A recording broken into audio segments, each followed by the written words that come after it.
Mau kopa gimana? Kamu tahu kan? Foto dan kopa gimana? Foto. Enggak tahu, Pak. Sumpah. Pria berinisial MR ini hanya bisa terdiam kala tim Resmo Polda Metro Jaya datang ke rumah keluarganya di wilayah Jampang Kulon, Sukabumi, Jawa Barat. Seminggu terakhir, MR diburu polisi lantaran aksi penjambretan yang ia lakukan saat Car Free Day viral di media sosial. Aksi penjambretan itu terekam jelas oleh kamera fotografer yang saat itu berada di lokasi kejadian.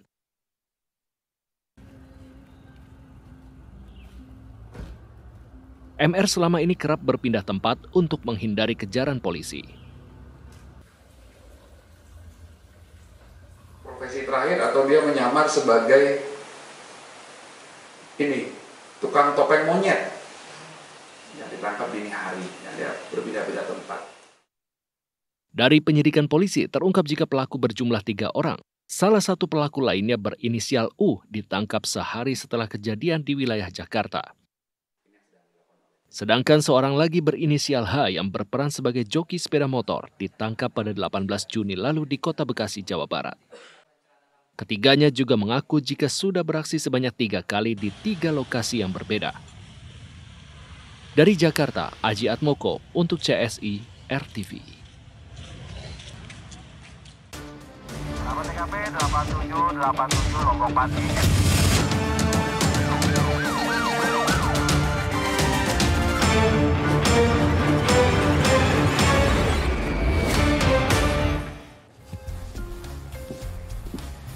Halo, selamat malam sahabat RTV, kembali berjumpa dalam CSI Caratan Seputar Investigasi. Brigadir Putu, kita punya informasi apa saja untuk malam ini? Ya, Ezra dan sahabat RTV, selain informasi mengenai penangkapan pelaku penjambretan tadi, kami juga memiliki informasi terkait puntung rokok yang menyebabkan kebakaran hingga menewaskan seorang kakek di Jember, Jawa Timur. Bersama saya Ezra Dianto. Dan saya Brigadir Putu Fungki. Inilah CSI selengkapnya.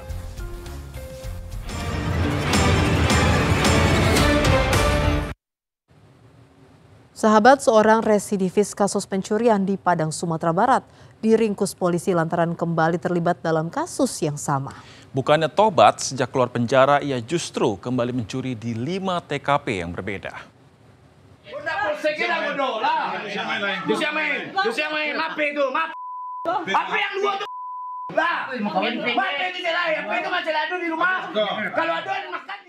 Setelah bersembunyi di loteng rumahnya, Ismail tak dapat lagi lari dari kejaran tim Satreskrim Polresta Padang. Residivis kasus pencurian ini telah lama diincar petugas lantaran kembali terlibat kasus pencurian dengan sasaran handphone dan jam tangan.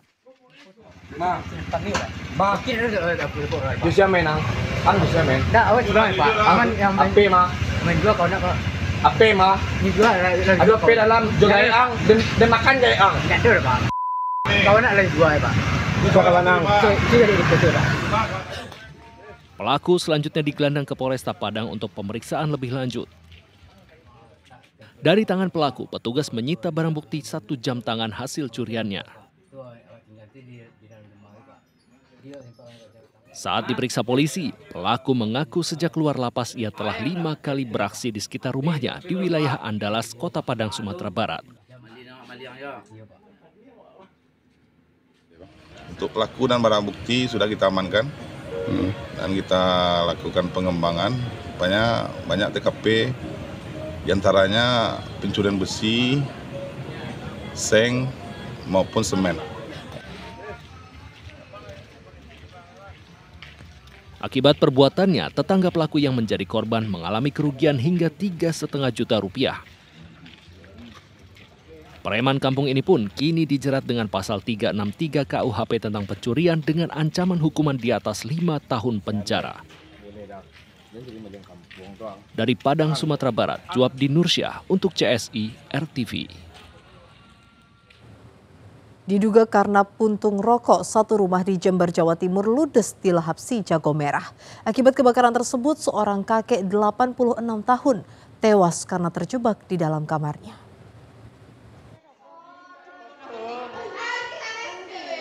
Warga desa Rambi Gundam, Jember, Jawa Timur berusaha memadamkan api yang membakar salah satu rumah di permukiman padat penduduk dengan alat seadanya. Banyaknya material yang mudah terbakar membuat api dengan cepat merambat dan melahap seluruh bangunan rumah beserta isinya.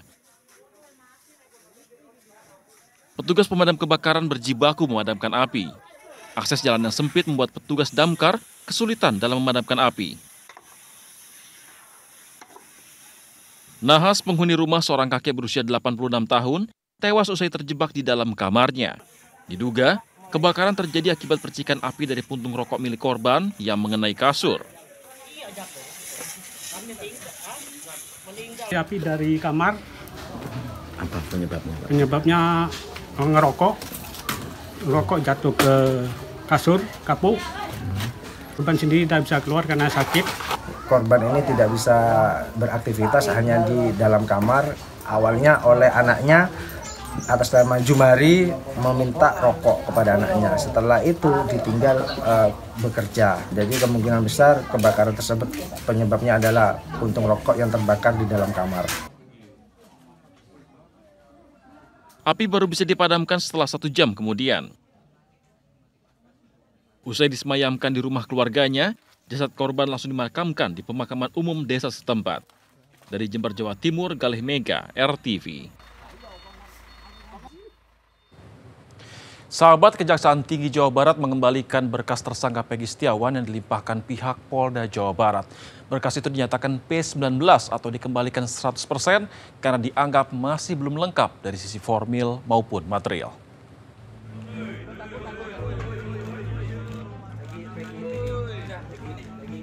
Setelah memeriksa berkas tersangka Peggy Setiawan, Kejaksaan Tinggi Jawa Barat mengembalikan seluruh berkas itu ke penyidik di Treskrimum Polda Jawa Barat. Ada 6 jaksa penuntut umum yang menangani dan meneliti berkas yang dilimpahkan Polda Jawa Barat. Kejaksaan Tinggi menilai berkas Peggy Setiawan masih belum lengkap dari sisi formil maupun material. Selain itu, alat bukti dan fakta yang tertuang dalam berkas dianggap masih belum kuat. Penyidik Polda Jawa Barat memiliki waktu 2 minggu untuk melengkapi berkas ini. Atas perkara atas nama tersangka PS terdapat kekurangan formil dan material. Bocoran formil materialnya apa poinnya? Nah itu kami tidak bisa sampaikan bahwa itu sudah masuk dalam materi petunjuk kami kepada teman-teman penyidik. Sementara itu sidang pra-peradilan tersangka Peggy Setiawan terus berjalan dan sudah masuk tahap pembuktian dari tim kuasa hukum Peggy maupun Polda Jawa Barat. Kuasa hukum Peggy meminta agar tersangka dibebaskan dari tuduhan kasus pembunuhan Vina dan Eki tahun 2016. Diperkirakan putusan sidang pra-peradilan baru akan dibacakan pada Senin minggu depan. Dari Bandung, Jawa Barat, Bayu Rohman, RTV. Sahabat, seorang pria yang kabur usai meminum jamu dan menolak membayar Rp10.000 justru malah mengamuk dan menganiaya penjual jamu yang menagihnya. Informasi selengkapnya bersama dengan deretan berita kriminal viral lainnya kami sajikan dalam Miss Binal Jangan Miss Berita Kriminal.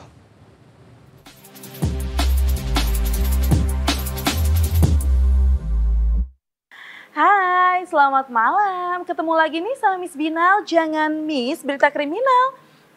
Malam ini aku punya berita viral kriminal. Apa aja sih? Yuk. Ulala, viral pertama nih, ada pembeli rese. Aduh, pembeli satu ini malah ngajak berantem seorang pedagang karena nggak mau membayar jamu yang udah diminumnya. Kejadian ini terjadi di sebuah kedai jamu godok, Jalan Untung Suropati, Tegalrejo, Pekalongan, Jawa Tengah ya. Adu mulut antara penjual jamu dan pembelinya ini terjadi pas si pembeli main kabur aja gitu, pas udah minum segelas jamu seharga Rp10.000. Wajar dong si penjualnya nagih haknya. Tapi malah si pembelinya nih yang emosi dan ngamuk-ngamuk sampai akhirnya pembeli itu mulai memukul kepala si penjual.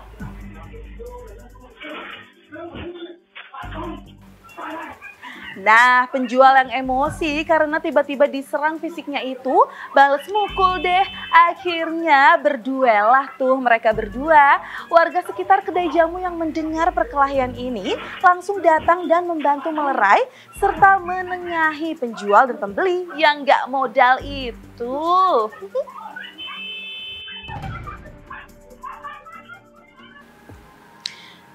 Si emasnya gimana sih? Kalau emang gak ada duit, kenapa pakai mesen jamu segala coba? Kata warga sih, si pembeli jamunya ini mengalami gangguan jiwa. Kalau yang Miss Bina lihat sih kayaknya enggak ya. Soalnya komunikasi antara pembeli dan penjual sebelum perkelahian kayaknya sih baik-baik aja tuh. Lanjut yuk Say nih, kasihan nih lagi-lagi abang ojol jadi korban orderan makanan fiktif. Kejadian ini menimpa seorang abang ojol di Cimanggis, Depok, Jawa Barat ya. Jadi awalnya si abang ini kan nerima satu orderan makanan atas nama Santi.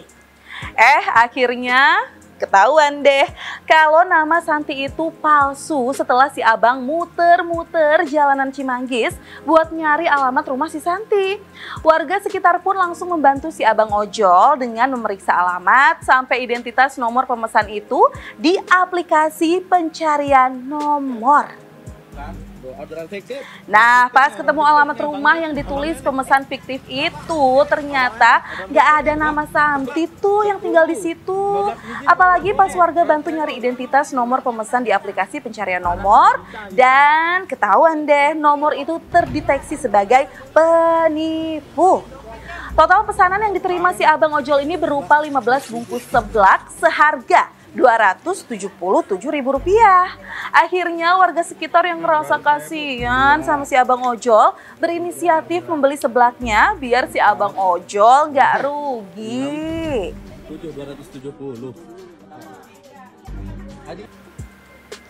Wih, keren warganya. Udah bantuin cari alamat, deteksi nomor penipunya, dibeli juga orderan fiktif si abangnya.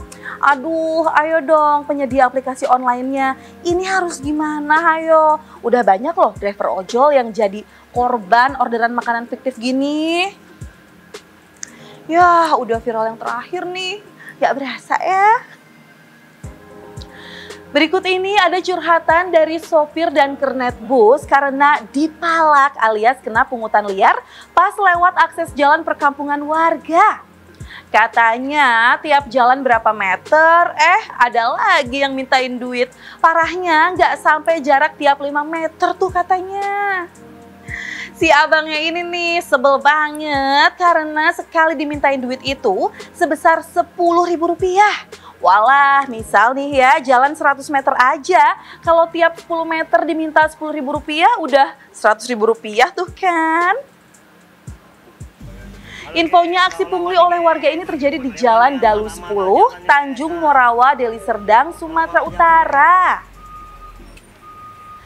Diduga para pelaku pungli di sepanjang jalan ini adalah warga sekitar yang merasa kenyamanan dan ketenangannya terganggu akibat terus-terusan dilewati kendaraan, khususnya bus dan juga truk. Beberapa kali si abangnya nolak buat ngasih karena ya udah ngasih tadi kan sebelum-sebelumnya. Tapi ada satu warga yang tetap maksa, bahkan sampai berhentiin laju bus sampai abangnya mau bayar.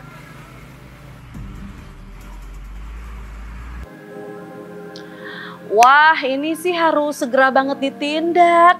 Kayaknya polsek deket deh Bang di sekitar situ. Itu kan jalanan umum ya, emangnya pas bangun jalan itu warga ikut patungan. Nah, pesan Miss Bina selalu waspada ya dimanapun kamu berada, jangan sampai kamu jadi korban kejahatan atau malah kamu yang jadi pelaku kejahatan selanjutnya. Itu dia Miss Bina, jangan miss berita kriminal. Dadah.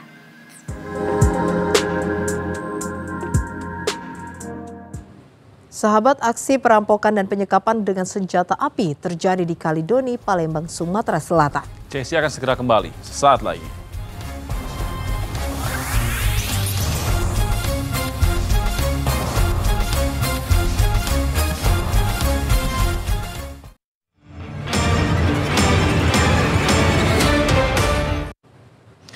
Terima kasih Anda masih bersama kami di CSI. Sahabat, aksi perampokan dengan senjata api terjadi di salah satu rumah warga di Kecamatan Kalidoni, Palembang, Sumatera Selatan. Dalam aksinya, pelaku sempat menyekap asisten rumah tangga dan 6 anak pemilik rumah.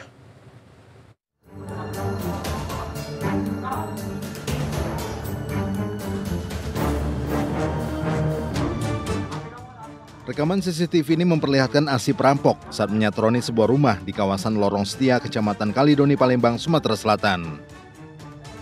Pelaku yang beraksi seorang diri ini menyekap asisten rumah tangga dan anak-anak pemilik rumah di kamar sambil menodongkan senjata.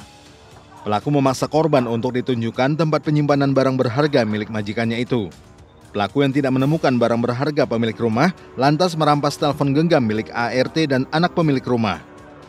Sebelumnya peristiwa bermula saat pelaku mendatangi rumah dengan modus menumpang berteduh saat hujan.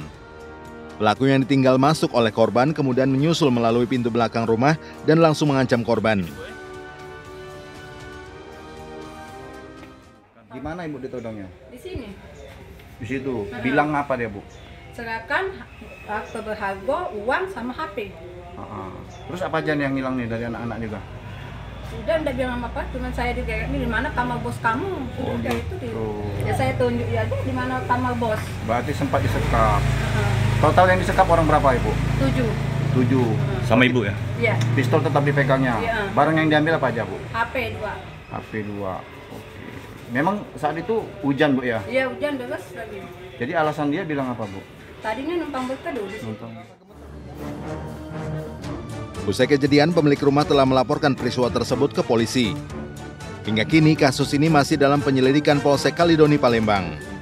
Dari Palembang, Sumatera Selatan, Adi Asmara untuk CSI, RTV. Sahabat, pelanggaran lalu lintas terjadi hampir setiap hari. Dan kali ini, pelanggaran lalu lintas apa yang sudah terekam? Mari kita lihat bersama-sama videonya. Ya sahabat, kita lihat ya, wah ini ada penumpang yang lagi sikat gigi. Memang ya, warga plus 62 ini ada aja tingkahnya ya. Ya ampun, masa sikat gigi di motor yang ada nanti habis bersih kotor lagi kena debu ya. Terus gimana ya cara dia membersihkan bekas dari sikat giginya itu? Ini dia kesiangan atau gimana ya, kok sampai sikat gigi di atas motor? Ya sahabat, walaupun ini bukan sebuah pelanggaran lalu lintas ya, tapi tetap saja hal yang dilakukan bisa mengganggu konsentrasi pengendara motor lainnya. Ini bisa dilihat dari contohnya, pengendara motor jadi malah ketawa-ketawa dan merekam aksi yang dilakukan oleh penumpang motor tersebut. Kemudian jika dilakukan saat motor berjalan, ini juga bisa mengganggu keseimbangan pemudi loh sahabat. Sebaiknya tunggu sampai tempat tujuan dulu baru sikat gigi, atau perlunya manajemen waktu supaya bisa sikat gigi di rumah dulu baru berangkat.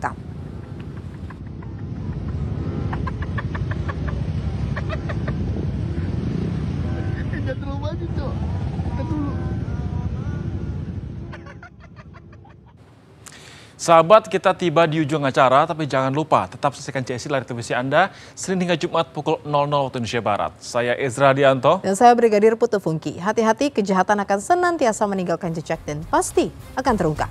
Sampai jumpa.